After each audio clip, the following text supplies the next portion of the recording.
This is our Sunday evening series. It looks like it's a little thin tonight. Not sure if it's the attractiveness of the football game or what it is, but we're here and we're going to have an interesting time. Tonight we have Dan Socha, who is a recent New Englander, who's originally from Detroit. He's a computer guy whose hobby has been woodworking. He's restored an old house, sometimes known as the Patrick Potter House, formerly occupied by Louis Tripp, if you knew Louis Tripp and Matilda, on Old Westport Road. Dan has done a lot of work with colonial furniture, reproductions, and tonight he's going to be talking about clocks. And I'm very excited to hear this presentation. Without any further ado, Dan Socha. Thank you. Thank you all for coming tonight. As Bob mentioned, woodworking has really been a hobby most of my life, but I've also had other interests. Clocks is one of them. And over the years, I've had a lot of antique clocks, and I've also built a number of clocks. And Bob, if you'll change that once and go there. Some of the clocks that I've built, some of the tall case clocks. I have here the one on the right and left are some of the clocks. And when I built my clocks, I didn't really follow convention. I like to do kind of my own thing when I was doing the clocks.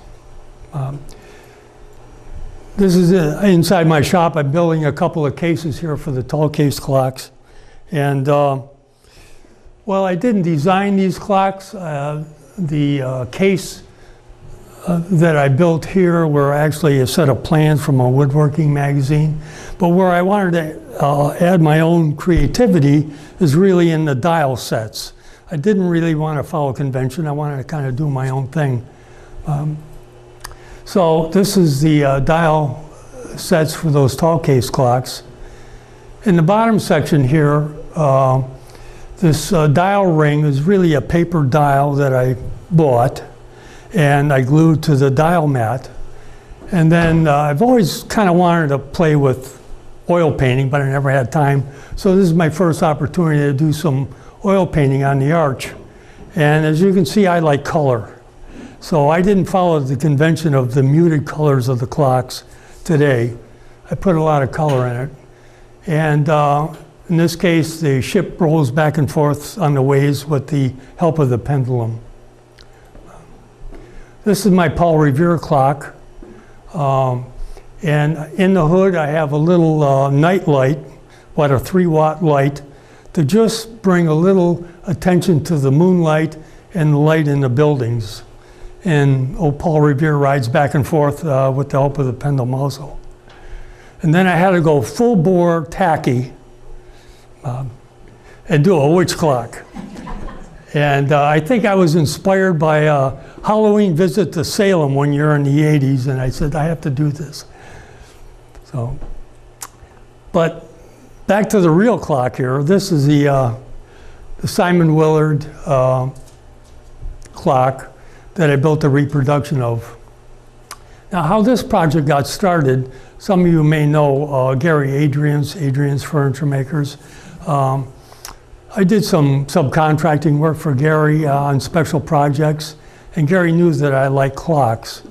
So Gary's the one that actually introduced me to this particular book on furniture masterworks of John and Thomas Seymour. And they are the Boston furniture makers who made this case for the Willards. And Gary brought up this clock. This is a picture of the clock that's in the book. And we discussed it. And I thought it would be a great project to build this clock. And so I actually ended up building 3. I built the one for myself and then 2 for Adrian's. And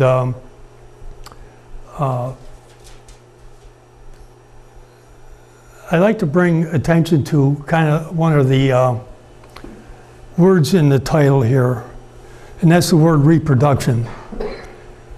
It's one of those words that is so overused today, people don't really think much about it. You see something, you measure it, you make a copy of it, you got a reproduction. And as Jerry Seinfeld always used to say, not that there's anything wrong with that, but if you build a reproduction of an antique and you spend time studying the history of the piece you're making, you look at the craftsman, you study the time period in which it is made, the tools that were used. And if you're really lucky to find out what brought that particular piece into what caused that piece to be made.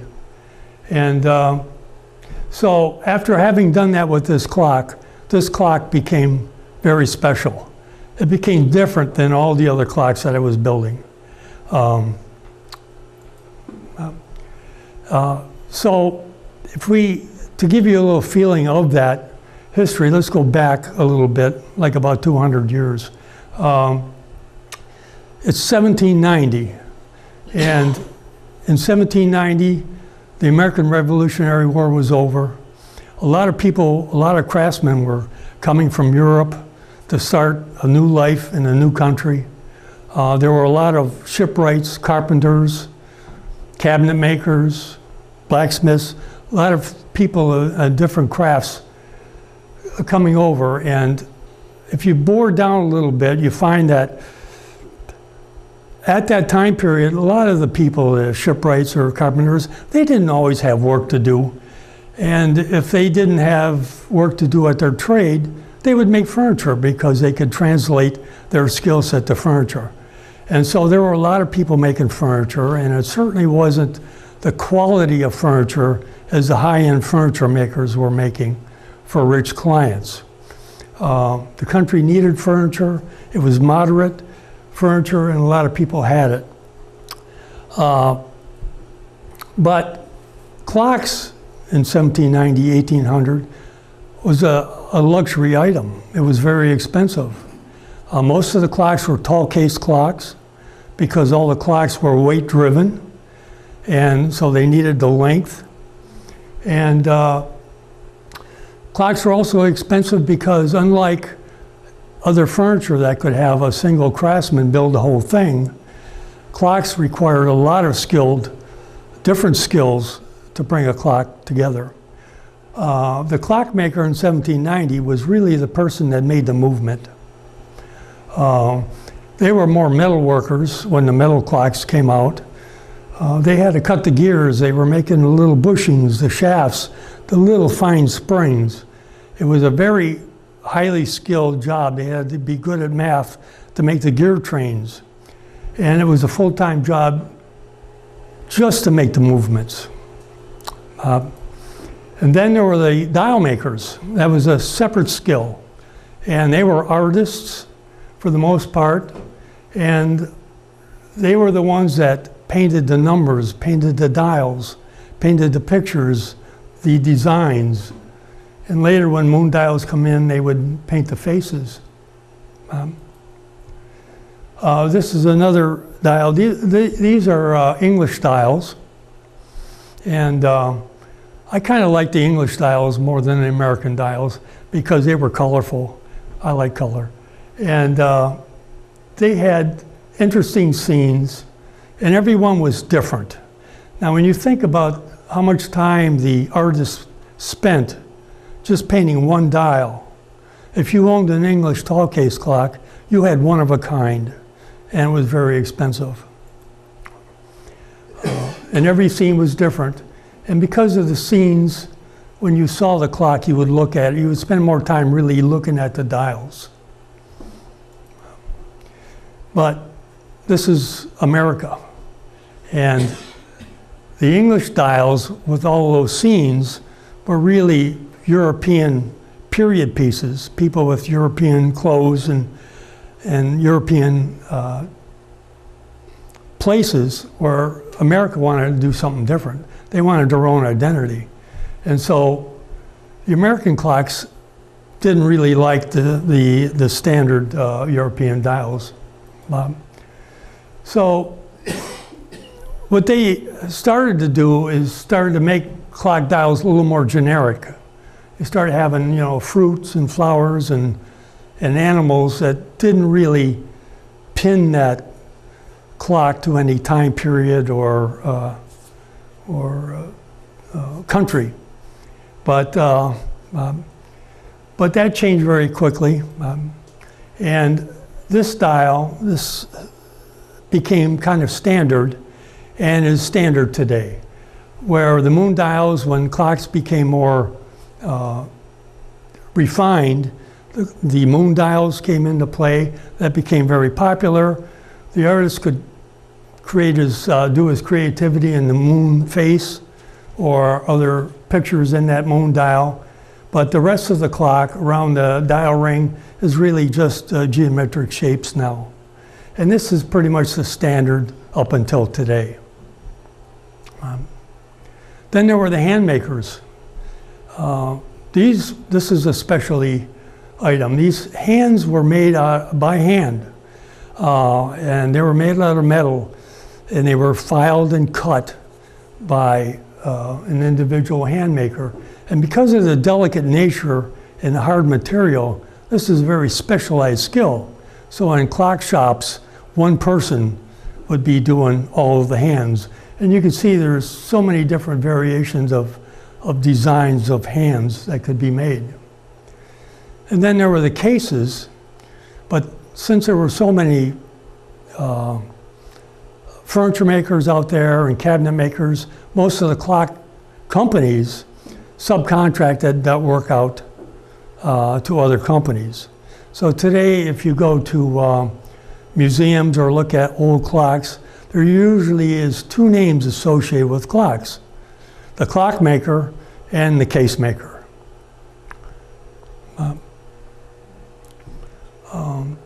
By the mid-1800s, when the automation started coming into full swing after the Industrial Revolution, a lot of clock companies come on, and these are some of the very familiar ones that I'm sure you all recognize. And Bob, if you go, Bob, this is Seth Thomas. When they started doing the production of the clocks, they could make them cheaper, they could make them faster, and they could sell a lot more of them. And so they come up with different designs. So this is about the mid-1800s is when these different designs started to come into play. This is a Seth Thomas clock, but this style of clock is made by everybody. All the clock makers made all the different kind of clocks. Bob? This is a Waterbury clock. This is a regulator. Everybody was making regulators. They still make them today. Waterbury made millions of clocks. They had hundreds of clock styles. Ingram clocks, another very familiar one, and I'm sure you all recognize the different style of these clocks. They were so abundant now that you can't hardly go into a semi-antique store in any corner today and not find a similar clock selling for $50 or $100 on the shelf, because they just sold so many of them. Eli Terry. Now, Eli Terry and the Willard brothers were different. They were really the forerunners of clocks in this country. They were the pioneers. Eli Terry built clocks in the late 1700s when they were still woodworks. And around 1800, he started making metal clocks. Now, Eli Terry and the Willards, they were a different era and a different mindset than the mass production crowd. And a crowd that was by the mid-1800s to the almost 1900, there were almost 100 clock companies in the U.S. The Willards were actually in this country, the 5th generation. The first generation, Simon Willard, was born in England and immigrated to the U.S. in about the mid-1600s. And the Willards was a prominent name in the founding of Concord, Massachusetts. Joseph Willard actually moved to Lancaster, Massachusetts, and where Benjamin was born. And so Benjamin was born in Lancaster, and when he was older, ended up buying a farm, his homestead, in Grafton, Massachusetts. And that became the Willard homestead. And Benjamin and Sarah had 12 children. And 4 of them, Benjamin, Simon, Aaron, and Ephraim, were really the first generation clockmakers of the Willards. Benjamin, being the oldest, he was the first one that got interested in clockmaking. And he started learning about clocks as much as he can. And his younger brothers, I could see, and I'm speculating, that these 4 were probably very close. The 3 younger ones wanted to follow the older one, and they got interested in clockmaking also. And Benjamin ended up hiring a professional clockmaker to mentor himself and his 3 brothers. And this is a picture of the Willard homestead and the museum, which is open today. And it was actually saved in about 1969. Roger Robinson bought the property. He was a collector of Willard clocks. And him and his wife restored the property and took the little shop that was that Benjamin had started on the property and restored it. And for 40 years they ran this and kept it open, and it's open today.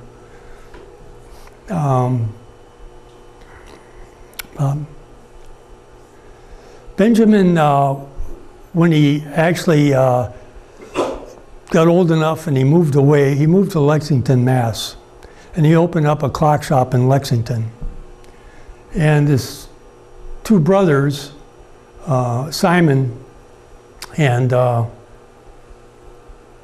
Aaron, moved to Boston area to open up their shop. But the interesting thing is,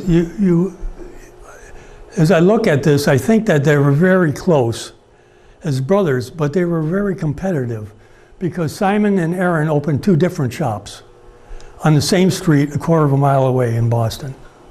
And they both actually prospered.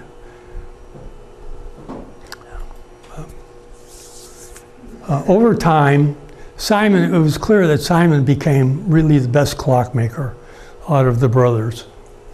And I think part of that was why they all had different shops, is because they all had different ideas of what a clock should really be and the business end of it. Simon always met with his clients. He handmade the clocks to the best quality he could. Aaron, his shop was more build them a little faster, not quite as the same quality. And so today, Simon's clocks are worth a lot more than Aaron's clocks are. Simon was also the one who designed and patented the banjo clock. He also patented the first 8-day wine clock. And he also patented the very first alarm clock. Bob.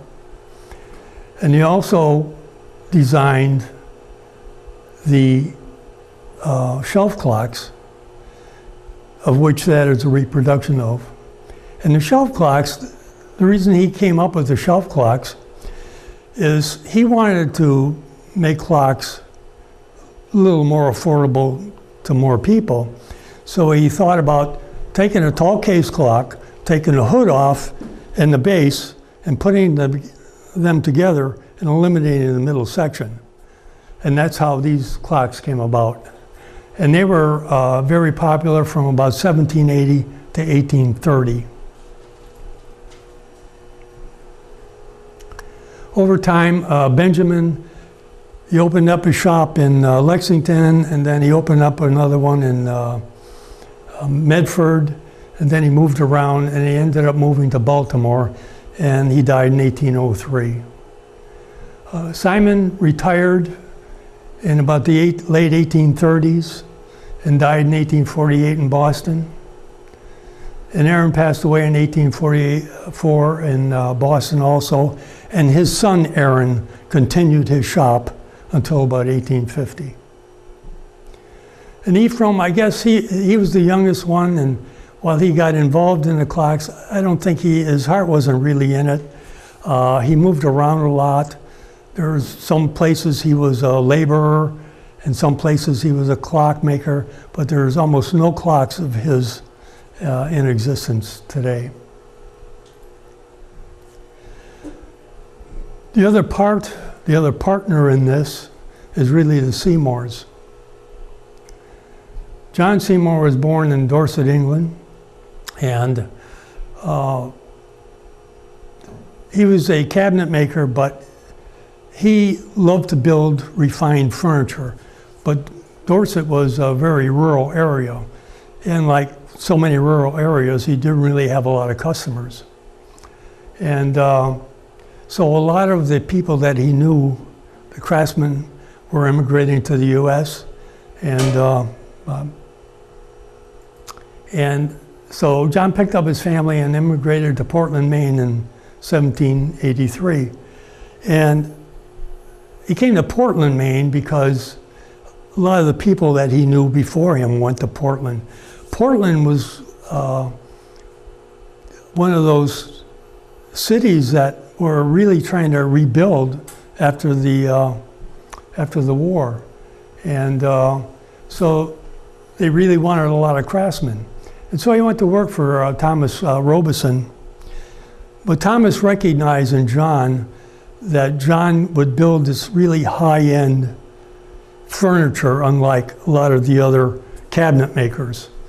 And in Maine, all of the people that had money, they were buying their furniture from getting them imported from London or from Boston.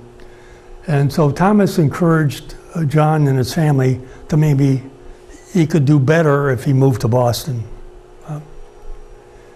So he moved his family to Boston in 1793, and he moved to Boston's North End, which is now Hanover Street. And he had a corner apartment with his family and had a little shop next door. And he worked there for a number of years. And by that time, his son Thomas was of age, and Thomas started to apprentice with his father.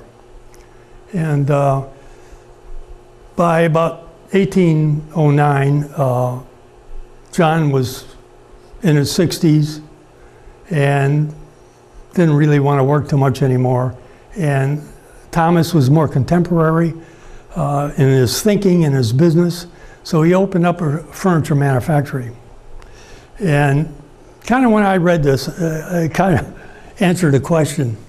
When I first got this book, there are hundreds of complex pieces of furniture that's created by the Seymours. And I'm looking at all these and I'm saying, how could two people in two lifetimes make all of this furniture? And then I began to realize that when Thomas opened up his furniture manufactory, what he did is he hired a lot of craftsmen, and they built a lot of the furniture. Now, the craftsmen then and craftsmen today, if you hire somebody to work for you, these people build that furniture to your specifications. They build it the way you want it, to your plans. They build it how you want it. You provide the material. You provide them the method, the sequence of building it. There is no creativity based on those people that are working for you. So that when that piece of furniture is done, you can't distinguish it from the furniture that the original craftsman would have built. So I suspect that a lot of this furniture was built by the manufacturer. But then the War of 1812 come along, and a lot of the wealthy clients that Thomas had lost their money over the time period. The rich clientele lost a lot and weren't buying furniture. There was a lot of anti-British sentiment at the time, and changing tastes. Hepplewhite, Duncan Fife furniture style started to come in, and the neoclassical design of the Seymours was fading out. And so Thomas started to struggle, and he struggled for the next 3 years, started getting sued because he couldn't make his payments, and lost his business by about 1815. So he had to go to work, and he worked for James Barker, and he was listed as a cabinet maker. And he worked for James for a while, and James Barker lost his business. So then Thomas had to work for Isaac Vos, and Isaac died in 1823. And so from 1823 to 1835, Thomas had barely any tax records. A lot of his taxes were abated because he didn't make enough money. You know, when you think about it, in those days, there was no Social Security. There wasn't any 401k plans.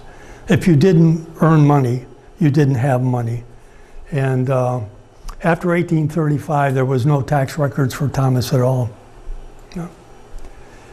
So Thomas moved to Lunenburg about 1842, and that's because his wife's family was there. And he died in 1848 in Lunenburg. So you have Simon Willard, John Seymour, and Thomas Seymour, three great artists and craftsmen who never got the recognition and the wealth that they so deserved for the wonderful work they have done. Simon Willard died at 95 years old. He had $500 to his name. He patented the banjo clock. All these other clock companies made millions off the banjo clocks. They're still being sold today, and he never pursued any of these companies for stealing his patent. He, like so many other craftsmen, focused on his craft. He didn't focus on the business end of it, so he lost out. John Seymour died in 1818. He died in a Boston almshouse, in the poorhouse. And Thomas died in obscurity in Lunenburg, Mass. So none of these people really got what they deserved in life. And I was thinking about, you know, why did John end up in a poorhouse? Why didn't his son Thomas, who was close to him, take care of him? But Thomas lost his business in 1815. He had 6 children home, and he had no income. He could barely feed his family. He couldn't take care of his father. And so it was kind of a sad ending, but fortunately, we have their legacy today in all of the works that they created. So now, coming to this clock, this is the clock in the book, and it's a clock in a private collection, and it's dated 1805, Boston. So I know now that this clock was built when the Seymours went into the north end of Boston and Simon Willard had his shop. Their shops were about a quarter of a mile from each other. So that was a period of time where there was a lot of interchange between the clock makers and the cabinet makers to make a lot of the cases for these clocks. In the book, there are only 3 dimensions to the clock: the height, width, and depth. And all I have was this picture to make this reproduction. And so the way I approached it is I I took these are dial calipers. I don't know if you're familiar with dial calipers, but these are, it's a tool for measuring, very accurately measuring things. And the dial on here measures things in 1/1000th of an inch. So what I did is, with this and a magnifying glass, I went to the picture in the book and measured the height of the picture, the clock in the picture. And with that measurement, I divided that into the known dimension of the clock, the height of the clock, and that gave me my ratio of the picture in the clock and the real clock.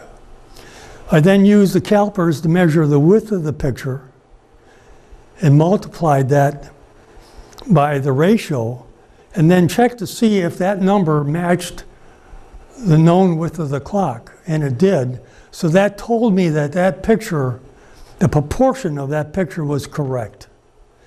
I then took the dial calipers and the magnifying glass and measured every aspect of that clock that I could.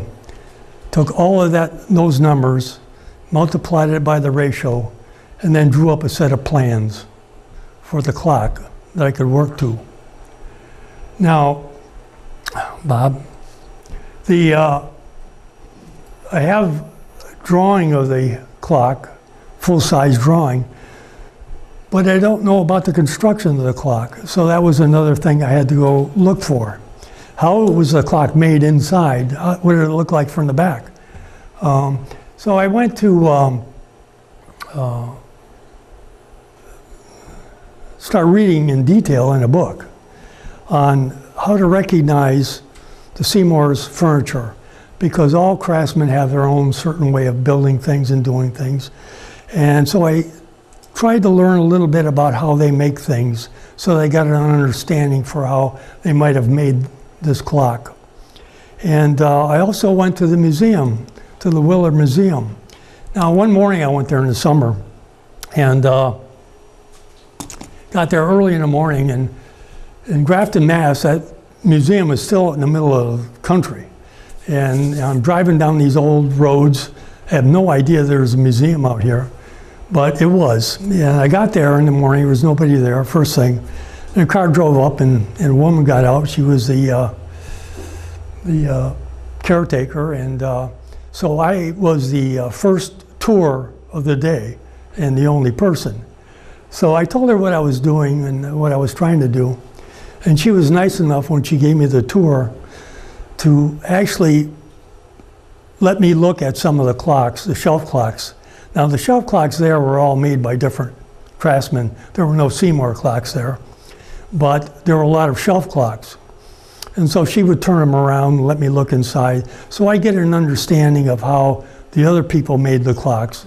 What are some of the basic common elements of that clock? So then I was able to actually finish the drawing to finish the design, so that I knew how I was going to construct the clock. But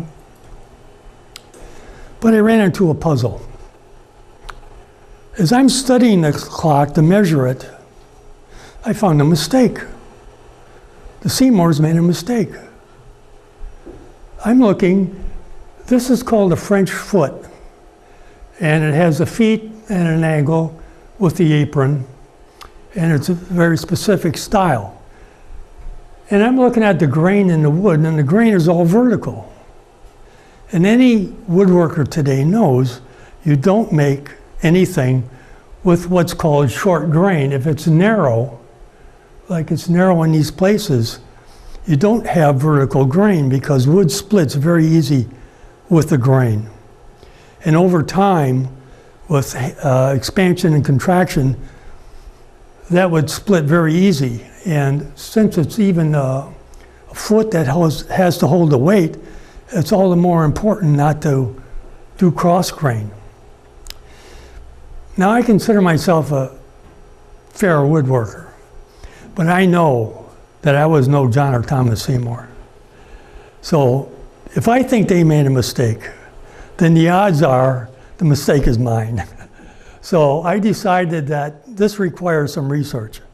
And so, to make a long story even longer, Bob, I found out by doing some research on how they do things and some other clocks, that the reason they did this was for this reason: aesthetic continuity. The old craftsmen had a sensitivity towards style that a lot of people today kind of miss. And you know, it's somewhat like having a men's pinstripe suit.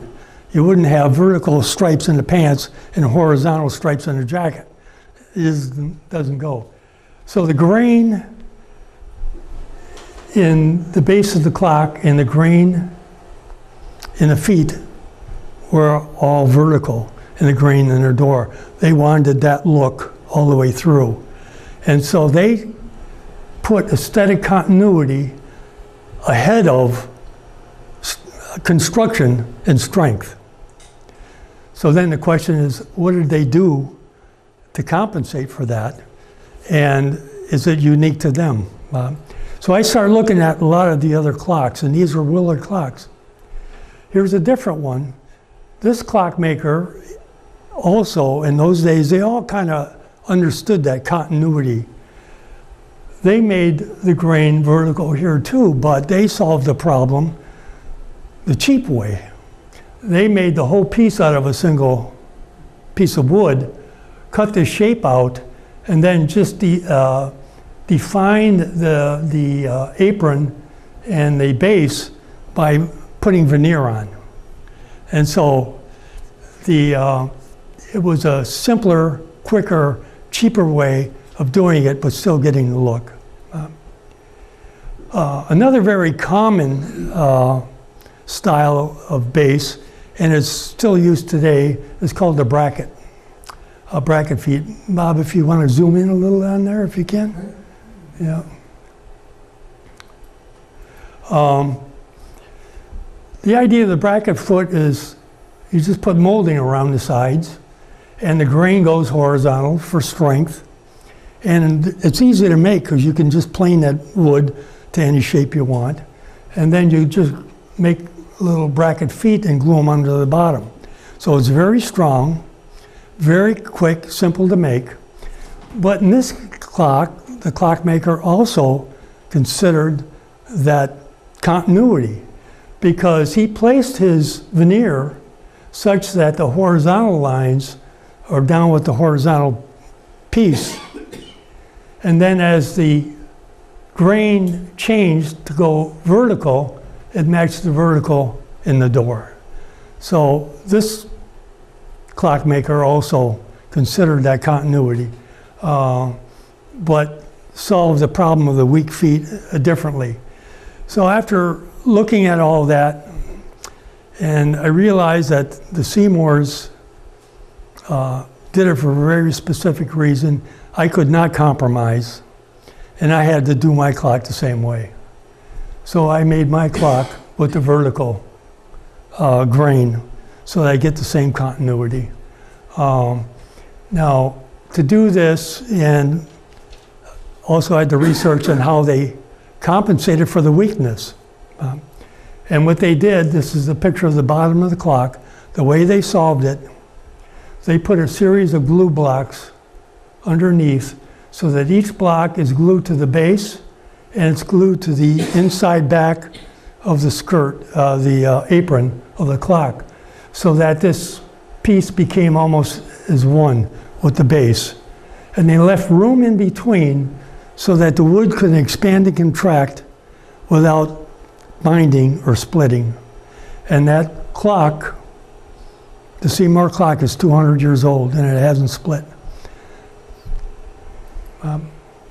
So now just quickly getting through some of the construction of the clock. In this case, I'm now building that front apron piece, Bob. I didn't have a single board wide enough with the grain going vertical, so I had to glue two pieces together, and so I have a seam in the front Bob.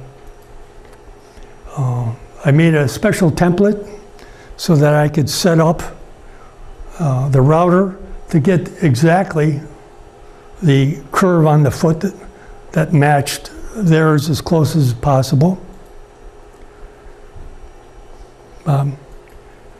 And these are the side pieces. In this case, I'm now cutting the 6-degree angle on that foot, and I had to design and build a special holding fixture so that I could saw that without losing a hand, because it's a deep cut.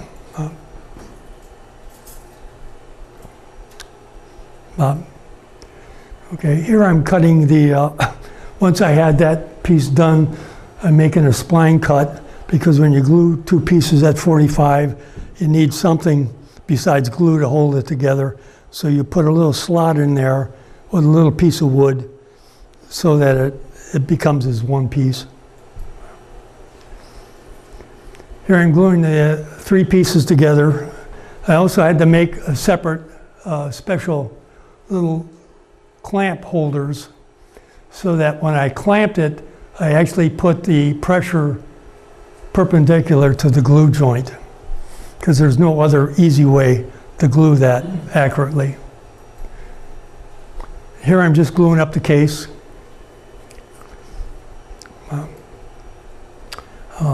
There are a lot of things that I did to make sure this clock was stable, that you don't get to see.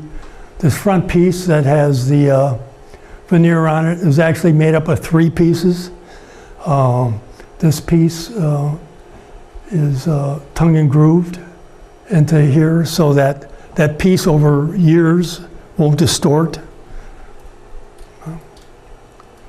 Here I'm gluing it up. Now the door, the kidney-shaped door is actually made up of 4 pieces, and each piece is splined together to hold it together. And what I did is lay out each piece individually, each quadrant.